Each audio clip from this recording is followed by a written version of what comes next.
तो आप सभी को नमस्ते प्रणाम। मैं आपका अपना ठाकुर प्रखर सिंह और रात के 10 बज चुके हैं और कहानी का जो सिलसिला है बदस्तूर जारी है। अभी कुछ टाइम पहले अयोध्या में एक घटना घटी थी एक महिला सिपाही के साथ। आप लोगों में से 90% लोग उस घटना को जानते होंगे, जो नहीं जानते ओवरऑल थोड़ा सा बता देता हूँ। एक महिला सिपाही थी, ट्रेन से जा रही थी, वहाँ पर उसके साथ बदतमीजी हुई। बदतमीजी होने के बाद फिर उस महिला के सिपाही को बुरी तरीके से मार पीट के घायल किया गया। क्योंकि जब उसके साथ बदतमीजी हो रही थी फिर उस महिला ने हमला किया अपने सेल्फ डिफेंस में। तो ये लोग ज़्यादा थे तो उन्होंने फिर उसके ऊपर काबू पाया, उसको बुरी तरीके से घायल किया। और जब वो महिला सीट के नीचे उस अवस्था में मिली और इसके जो वीडियोस थे जब सोशल मीडिया पे अलग अलग जगहों पे वायरल हुए, तो वायरल होने के बाद फिर तमाम तरह की बातें, सबके मन में गुस्सा था, सबके मन में रोष था कि जब एक महिला सिपाही के साथ ही ऐसा हो सकता है तो किस हिसाब से लोग, आम जनता अपने आप को सेफ महसूस करें। सरकार का भी दोष दिया गया, बाकी लोगों का भी दोष दिया गया, पुलिस महकमे का भी दोष दिया गया। इसके बाद फिर जांच पड़ताल हुई। उसके बाद फिर चूँकि वहाँ पे ब्लाइंड स्पॉट था तो मुश्किल था पकड़ना, लेकिन इसके बावजूद फिर पुलिस वालों ने मामले की गंभीरता को समझा, जांच पड़ताल की, एनकाउंटर वगैरह हुआ। अब ये तमाम चीज़ें जैसे ही हुई उसके बाद जैसे थोड़ा सा आदमी रिलैक्स महसूस किया कि हाँ कहीं ना कहीं ऐसा होने के बाद जो दोषी थे उनको सज़ा मिलेगी, एक दूसरी घटना सामने आ गई। और ये घटना उत्तर प्रदेश के इसी संभल जिले की है। पहली घटना अयोध्या, दूसरा संभल। दरअसल एक महिला दरोगा के साथ उसी के सिपाहियों ने छेड़खानी कर दी। अब छेड़खानी कर दी तो सुनने में बड़ी छोटी बात लगती है, लेकिन अगर आप ध्यान से समझें, एक महिला दरोगा है जिसके ऊपर सुरक्षा देने की जिम्मेदारी है उस इलाके की। सिपाही हैं जिनकी जिम्मेदारी है कि उस महिला दरोगा के साथ खड़े रहें, सुरक्षा में मदद करें। और इन दोनों में ही अगर आपस में ऐसा होता है, यानी महिला दरोगा छेड़ी जाती है, साथ ही जो पुरुष सिपाही वो छेड़ते हैं, तो जहाँ तक मेरा मानना है, जहाँ तक मुझे लगता है, शायद मेरी उम्र बहुत कम है इन सब चीज़ों को बोलने के लिए, तो ऐसी चीज़ों में अब यही कहना सही होगा कि सरकार का नहीं, यहाँ पे संस्कार का दिक्कत है। यानी ये सरकार नहीं, संस्कार का पतन है। और अगर संस्कार सही नहीं है तो चाहे जो आ जाए, ऐसी चीज़ों को कभी सही नहीं कर सकता। क्योंकि जिसके ऊपर जिम्मेदारी थी जब वही ऐसा काम करे तो वहाँ पे किसकी गलती मानी जाए। और एक बड़ी अफसोसनाक खबर थी ये, क्योंकि ऐसी चीज़ों से फिर और लोगों का मनोबल बढ़ेगा। तो ये तो रही एक अपडेट, मुझे लगा आपको देनी चाहिए, क्योंकि इस चैनल का जो मेन पर्पज़ यही है कि आपको क्राइम और बाकी दुनिया की जो ऐसी चीज़ें हैं थोड़ा सा उनसे अवेयर रखा जाए। अब आते हैं आज की कहानी की बात करते हैं। और आमतौर पे जितनी भी कहानियाँ मैंने आपको सुनाई, लगभग कहानियों में कुछ लोगों की कंप्लेन थी कि कातिल तो पकड़ा गया, उसने कत्ल किया, पुलिस वालों ने जाँच पड़ताल की, लेकिन उसको सज़ा क्या मिली, यानी उसने जो कुछ किया उसके बदले में कोर्ट में क्या हुआ। आप कोई कहानी पूरी नहीं सुनाते, तो इसीलिए आज की कहानी एक पूरी कहानी है, यानी कत्ल होने से लेके पूरी सज़ा मिलने तक, और जज ने जो कुछ कहा वो तमाम चीज़ें आपके सामने रखूँगा। तो सीधा सीधा इस कहानी का रुख करते हैं। और इस कहानी की शुरुआत होती है अक्टूबर साल 2020 से। हरियाणा के एक जगह पानीपत में एक इलाका धूपनगर, और इसी इलाके में एक परिवार रहा करता था। टोटल 4 भाई थे। पैसे की बड़ी तंगी थी, जैसे तैसे करके मेहनत मजदूरी करके चारों भाई अलग अलग जगहों पे अपनी रोजी रोटी, अपनी जीविका चला रहे थे। और इन्हीं चारों भाइयों में से एक भाई जिसका नाम था अनिल, इसी धूप सिंह नगर मोहल्ले में, इसी इलाके में एक फैक्ट्री में जहाँ सिलाई का काम होता था, वहीं पे एक छोटी मोटी जॉब करता था। जॉब के दौरान जब ठीक ठाक पैसा इसको मिलने लगा तो फिर परिवार वालों ने कहा, खासकर इसके माँ बाप ने, कि बेटा बाकी भाइयों की स्थिति उस हिसाब से है नहीं कि हम लोगों को पाल पोस सकें, अब हम लोगों का भरण पोषण कर सकें, इसलिए अगर पॉसिबल हो तो तुम मुझे अपने साथ ही रखो। अब माँ बाप ने जब ये बात बोली तो 26 साल का अनिल फ़ौरन तैयार हो जाता है। अब अनिल अपनी बीबी, अपने बच्चों और अपने माँ बाप के साथ इसी धूप सिंह नगर इलाके में रहा करता। दिन भर सिलाई करने जाता, सिलाई करके जो कुछ पैसे मिलते उससे अपना परिवार चलाता, अपनी बीबी का खर्चा, अपने माँ बाप का खर्चा, बच्चों की परवरिश, ये तमाम चीज़ें करता। इधर जो बाकी भाई थे वो भी अब ठीक ठाक तरीके से रहा करते थे कि चलो जो एक भाई है वो माँ बाप की जिम्मेदारी ले रहा है तो कम से कम हम लोगों की भी ज़िंदगी अब ठीक ठाक गुजरेगी। भले ही माँ बाप अलग थे, लेकिन भाइयों में काफ़ी प्यार था। सारे लोग प्यार से मिलते जब कोई घर में फंक्शन होता। ये तमाम चीज़ें चलती रही, वक्त धीरे धीरे गुजरता रहा। लेकिन इसी बीच एक तारीख आती है, और वो मनहूस तारीख शायद इस परिवार के लिए सबसे बुरी तारीख थी। और वो तारीख थी 26 अक्टूबर साल 2020। दरअसल 26 अक्टूबर साल 2020 को रोज की तरह जो अनिल था, ड्यूटी से आता है, आने के बाद खाना खाता है, माँ बाप से मिलता है, पूछता है कि दिन में क्या हुआ। इतना करने के बाद फिर सो जाता है अपनी पत्नी के साथ। सोने के बाद अब सुबह हुई, माँ बाप उठ गए, बच्चे भी उठ गए, बेबी भी उठ गई, लेकिन इत्तेफाक से जो पति था यानी जो अनिल था वो नहीं उठा। अब शुरुआत में नहीं उठा तो परिवार वालों को लगा, बीबी को लगा कि हो सकता है कल थक गए हो इसलिए अब सो रहे हो। तो आधे एक घंटे तक उन्होंने इग्नोर किया, बाकी कामों को अपने किया। लेकिन जो आदमी सुबह के 5 बजे उठ जाता था, जब देखते ही देखते 6:30 बज गए तो कहीं ना कहीं बीबी को चिंता हुई कि आदमी इतना कैसे सो रहा। फौरन जो पत्नी थी वो अपने पति यानी अनिल को उठाने लगती है, उठाने की कोशिश करती है, हिलाती डुलाती है, और जब अनिल को हिलाती है तो उसकी जो गर्दन थी एक दिशा में ऐसे झूल जाती है। अब ये चीज़ जैसे ही बीबी देखती है, जिसका नाम संगीता था, तो इतना देखने के बाद तो बदहवास कि ये क्या, एक आदमी इतनी गहरी नींद में कैसे सो सकता है कि इस तरह से हिलाएं और गर्दन झूल जाए। एकदम से चीखते हुए बाहर निकलती है, अपने सास ससुर को बताती है कि ऐसी चीज़ें हो गई। अब ये चीज़ जब सास ससुर देखते हैं तो वो भी बेचारे अपने बच्चे के लिए भाग के अंदर जाते हैं। जाने के बाद वो भी उठाने की कोशिश करते हैं, और जब उठाने की कोशिश करते हैं तो चाहे जितनी हिलाते डुलाते हैं, पानी छींटे मारते हैं, झकझोरते हैं, लेकिन जो अनिल था वो नहीं उठता। अब लगातार जब 10-15 मिनट तक जगाया गया और अनिल नहीं उठा तो सबके मन में अब किसी अनहोनी की आशंका होने लगी। फ़ौरन बाकी भाइयों को फ़ोन किया गया। बाकी भाई बेचारे भागे भागे पहुँचे। सबसे पहले बड़ा भाई राजेश कुमार चौधरी पहुँचा। पहुँचने के बाद अब वो भी हिलाने डुलाने लगा। इतनी ही देर में हल्ला गुल्ला मच गया तो इलाके के लोग, मोहल्ले के लोग भी इकट्ठा हुए। अब आसपास के सारे लोग दबे शब्दों में कह रहे हैं कि जो अनिल है अब इस दुनिया में नहीं है, वो मर चुका। लेकिन अब हैरानी करने वाली बात थी कि एक आदमी जो 26 साल का अच्छा भला नौजवान, हाल में ही उसकी शादी हुई, 2 बच्चे हुए, ड्यूटी पे गया आया, अच्छा खासा खाया और सोया, तो ये आदमी यूं ही कैसे मर सकता है? इसके साथ हुआ क्या? ना कोई बीमारी थी, ना कोई तकलीफ थी, ना कोई दिक्कत, तो फिर मर कैसे गया? इधर भाई पहुंचा। इसी बीच किसी ने पुलिस को खबर दे दी। पुलिस भी मौके पे पहुंची, बॉडी देखी, वो भी परेशान कि ये क्या, एक अच्छा भला आदमी यूं ही सो के यूं ही तो नहीं मर सकता, जरूर इसके साथ कुछ हुआ है। तो फिर क्या?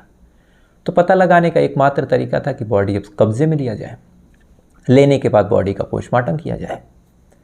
लिहाजा पुलिस वाले बॉडी को कब्जे में लेते हैं। लेने के बाद बॉडी का पोस्टमार्टम जब करवाते हैं, पोस्टमार्टम रिपोर्ट आती है, तो रिपोर्ट सुनने के बाद परिवार वालों के चेहरों के होश उड़ जाते हैं, क्योंकि पोस्टमार्टम रिपोर्ट में क्लियरली मेंशन था कि इस आदमी को किसी ने मारा है, गला घोंट के कत्ल किया है, और गर्दन की हड्डी जो है वो टूट चुकी है।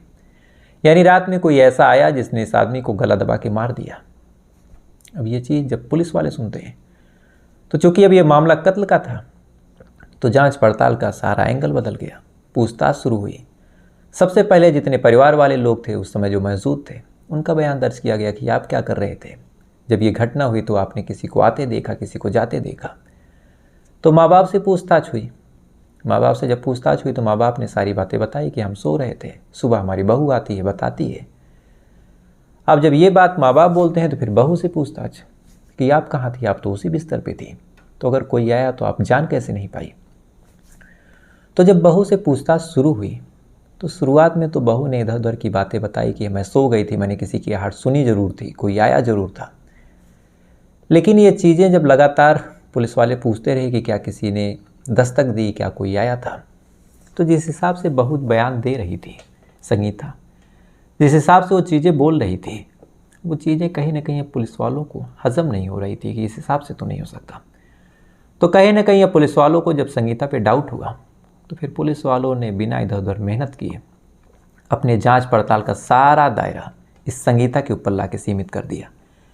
अब इससे सख्ती से पूछताछ हुई, इससे सख्ती से छानबीन जब की गई तो इधर उधर घुमाने के बाद अंत में ये संगीता टूटती है, और टूटने के बाद कहती है कि हाँ साहब, मैंने ही अपने पति को मारा है। अब ये बात जब ये महिला स्वीकारती है तो स्वीकारने के बाद शुरू में तो पुलिस वाले स्तब्ध कि एक महिला अपने ही पति को क्यों मार देगी, हाल में ही शादी हुई थी, 2 छोटे छोटे बच्चे हैं। तो क्या वजह ऐसी थी जिस वजह से इस महिला ने अपने पति का कत्ल किया, और ऐसे कैसे कत्ल किया कि घर वालों में से कोई ऐसा था जिसको भनक तक ना लगी। तो जब ये तमाम चीज़ें उस महिला से पूछी गई तो उस महिला ने फिर पूरी कहानी सुनाई और ये मामला फिर प्रेम प्रसंग का निकला। दरअसल ये महिला अपने चचेरे भाई जिसका नाम सचिन था उससे प्यार करती थी। अब सचिन से प्यार करती थी, लेकिन फिर शादी हो गई। इधर शादी होने के बावजूद भी अब प्यार तो दिल में ही था। तो ये सिलसिला इन दोनों का लगातार चलता रहा। लगातार जब एक दूसरे से मोहलत पाते, मिलते, लगातार एक दूसरे के साथ वक्त गुजारते। कहीं ना कहीं भले ही पति से 2 बच्चे थे, लेकिन फिर भी वो पति अपने पति को यानी अनिल को ना मान के सचिन को ही मान रही थी। जब लगातार ये चीज़ें चलने लगी, सचिन कभी घर पे आता, कभी कहीं और मिलने आता। अब भाई लगता था तो किसी ने डाउट भी नहीं किया। लेकिन जब हरकतें ज़्यादा बढ़ी, लगातार फ़ोन पे बातचीत, रात में वीडियो कॉल, तो कई बार ऐसा हुआ जब अनिल घर के अंदर दाखिल होता, दाखिल होने के बाद फिर ऐसा उसे लगता कि जैसे मेरी बीवी किसी से बात कर रही है, और बातचीत का लहजा ऐसा और फ़ोन का लहजा ऐसा कि अचानक से पति को देखना, फ़ोन कट कर देना, पूछने पे ये कहना कि कोई नहीं था। तो कहीं ना कहीं अब फिर डाउट होना शुरू हो गया कि ऐसा कौन है जो लगातार फ़ोन कर रहा है और इस हिसाब से बात हो रही, मैं पहुंच रहा हूं और ये अचानक से फ़ोन रख रही। अब अनिल के मन में डाउट हो गया। डाउट होने के बाद फिर अनिल जो है वो नज़र रखना शुरू करता है कि घर पे कौन आता है, कौन जाता है। तो शुरुआत में तो अनिल को उम्मीद थी कि कोई बाहरी होगा, कोई पड़ोसी होगा, कोई यार दोस्त होगा। तो लगातार अब अनिल सख्ती बरत रहा, नज़र रख रहा कि कौन आ रहा, किससे बातचीत हो रही। कॉल हिस्ट्री देखे तो उसमें घर वालों के नंबर, सचिन का नंबर। अब सचिन भाई लगता था तो डाउट कभी हुआ ही नहीं। अब वो भी परेशान कि अगर भाई है तो इस हिसाब से फ़ोन क्यों। तो कहीं ना कहीं अब फिर सचिन जो है, जब उसकी हरकतें और फ़ोन लगातार होने लगा, तो जो अनिल था वो भी अब थोड़ा सा जांच पड़ताल अपने तरीके से करने लगा। इस महिला की कुंडली खंगालने लगा, इसका पास्ट क्या है, ये किस हिसाब से वहाँ पे रही है अपने मायके में, इसका बचपना कैसे गुजरा है। तो ये तमाम चीज़ें जब इसने पता करनी शुरू की, व्हाट्सअप वगैरह को अपने हिसाब से चेक करना शुरू किया, व्हाट्सअप अपने फ़ोन में क्लोन कर लिया, तो फिर यहीं से उसे कुछ चीज़ें पता चलनी शुरू हुई। और ये चीज़ें थी कि ये महिला अपने ही चचेरे भाई सचिन से संबंध में है। अब ये चीज़ें जब पति को लगी तो पति का तो गुस्सा अब 7वें आसमान पे कि अभी नई नई शादी हुई, बच्चे हुए, और ये महिला अब इस तरह से कर रही। तो कहीं ना कहीं अब जो अनिल था अपनी पत्नी संगीता पे रोक टोक करना शुरू करता है। रोक टोक इस कदर करता है कि कभी मोबाइल छीन लेता, कभी कुछ करते था, कहीं जाने नहीं देता। सचिन को भी मना कर दिया कि आज के बाद तुम मत आना। अब जब पति सख्ती बरतने लगा तो अब इन दोनों के बीच एक तरह से जो बॉन्डिंग थी, जो संबंध था, यानी सचिन और संगीता के बीच, ये चीज़ें लगातार अब कम होती गई। दोनों एक दूसरे से बात नहीं कर पा रहे, दोनों मिल नहीं पा रहे, और दोनों ही एक दूसरे से बात करना, दोनों ही एक दूसरे से मिलना चाहते थे। तो इसीलिए जब लगातार रोक टोक होने लगी तो फिर इन दोनों ने ये समझ लिया कि जब तक अब अनिल रहेगा और जब तक मैं अनिल के साथ रहूँगी तब तक हम दोनों एक नहीं हो सकते। तो फिर इससे लिए अगर एक होना है तो अनिल को रास्ते से हटाना होगा। तो रास्ते से हटाएं कैसे? तो फिर इसके लिए इन दोनों ने प्लान बनाया। संगीता ने कहा कि जब ये आएगा मैं तुम्हें फ़ोन करके बताऊंगी, साथ ही धीरे से दरवाज़ा खोल दूंगी, तुम दाखिल हो जाना। उसके बाद हम दोनों मिलकर कत्ल कर देंगे और बता देंगे कि हार्ट अटैक वगैरह से मौत हुई है, गला दबा के कत्ल करेंगे तो कोई निशान चोट का मिलेगा नहीं, बॉडी का अंतिम संस्कार हो जाएगा। कौन इतना सोचने वाला है कि इसका कत्ल हुआ होगा। सचिन को भी लगा कि चलो प्लान तो ठीक है। फिर प्लान बना। 26 तारीख को फ़ोन करती है, रात को कि आ जाओ। सचिन पहुंचता है, दोनों तौलिए से गला घोट के कत्ल करते हैं। और चूंकि ये कत्ल तौलिए से हुआ था इसलिए गले पे कोई खास निशान मिला नहीं था, यानी प्री मॉर्टम में जब देखा गया। जब कत्ल कर दिया उसके बाद फिर सचिन वहाँ से 9-2-11। अब रात भर ये सोती है, सोने के बाद सुबह ये नाटक करती है कि उठ नहीं रहा, कुछ हो गया, ताकि परिवार वालों को लगे कि नेचुरल डेथ है या फिर हार्ट अटैक वगैरह, और कोई ध्यान न दे। अब ये तमाम बयान जब ये देती है, देने के बाद पुलिस वालों को लगा कि चलो ठीक है, जो कातिल है पकड़ा गया। अब मामला कोर्ट में गया। अब कोर्ट में जाने के बाद फिर दिक्कत शुरू हो गई। इस महिला ने तो अपना एक बाले जुर्म कर लिया कि हाँ मैंने कत्ल किया, लेकिन कोर्ट में पुलिस के सामने दिया गया बयान एक्सेप्टेबल नहीं है। और अगर महिला कोर्ट में बदल गई तो अब क्या करें? तो इसके लिए पुख्ता और पक्के सबूत चाहिए। सबूत इसके भी चाहिए कि सचिन और इस महिला के बीच संबंध था। सबूत इसके भी चाहिए कि सचिन उस रात आया भी था, जो कि दोनों ने साथ कत्ल किया। सबूत इसके भी चाहिए कि कत्ल दोनों ने मिल के किया। ऐसा भी हो सकता है कि एक कत्ल कर रहा हो एक खड़ा हो। तो ये तमाम चीज़ों के सबूत चाहिए थे, तभी मामला स्ट्रॉन्ग बनता। तो अब क्या करें? तो फिर पुलिस वालों ने फॉरेंसिक की टीम बुलानी शुरू की। सचिन का जो कपड़ा था उसको अपने कंट्रोल में लिया, साथ ही इस महिला को भी, और साथ ही सचिन को जब गिरफ्तार किया गया तो इन दोनों को फॉरेंसिक टीम के हवाले किया गया। दोनों के नाखूनों के अंदर जो स्किन फंसी थी उसके सैंपल लिए गए। दोनों का डीएनए टेस्ट करवाया गया कि उस क्राइम सीन पे कोई डीएनए इन दोनों का मिलता है या नहीं। इस महिला को तो मिल सकता था, लेकिन अगर सचिन का मिले तो बात बने। दोनों की कॉल डिटेल निकाली गई, सचिन का बिसरा रिपोर्ट निकाला गया, पोस्टमार्टम रिपोर्ट लगाई गई, और टोटल ऐसे 22 गवाह और 22 ऐसे सबूत थे जो कहीं ना कहीं इन दोनों के संबंध को भी जहराते थे और साथ ही उस क्राइम सीन पे इन दोनों की मौजूदगी को भी दर्शाते थे।